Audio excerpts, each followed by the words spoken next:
बहुत समय पहले की बात है।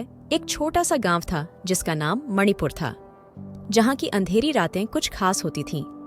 गांव के लोग कहते थे कि रात को कुछ अजीब चीजें होती हैं, लेकिन किसी ने साफ साफ नहीं देखी थीं। और इस गांव में एक छोटा सा घर था जिसमें एक अकेला अंकित नाम का लड़का रहता था। वह अपनी जिंदगी छोटे से घर में बसर कर रहा था।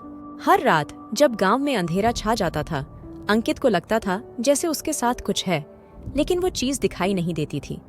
उसने गांव के बुजुर्गों से पूछा, लेकिन सब कहते थे कि अंकित बेटा, बस तुम्हारी सोच का असर है। अंकित ने सोचा, शायद मैं ही गलत हूँ। लेकिन एक दिन कुछ ऐसा हुआ। एक रात जब अंकित अपने घर में अकेला बैठा था, उसने कुछ आवाजें सुनी। कुछ अजीब सी चलने की आवाज, कुछ हल्की सी हंसने की आवाज। इतना सुनते ही अंकित डर से कांपने लगा, लेकिन उसने हिम्मत जुटाई और उस आवाज की तरफ बढ़ा। तभी उसे घर के कोने में एक पुरानी किताब मिलती है, और वो किताब अंकित को उसकी दादी ने दी थी। लेकिन उस किताब में ऐसा क्या था जो उसकी दादी ने दी थी?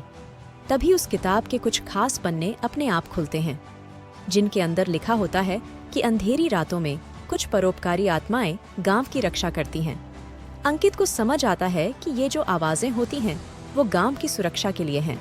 फिर अंकित उस दिन से हर रात उस पुरानी किताब को खोलता और अपने गांव की रक्षा के लिए मंत्र पढ़ता। उसकी वजह से उसके मंत्र और दुआएं गांव में फैलने लगीं और लोगों को लगा कि कुछ अलग होने वाला है। फिर गांव में एक सुकून सा छा गया और अंधेरी रातें अब भी होती हैं, लेकिन अंकित ने अपने गांव को संभाल लिया है।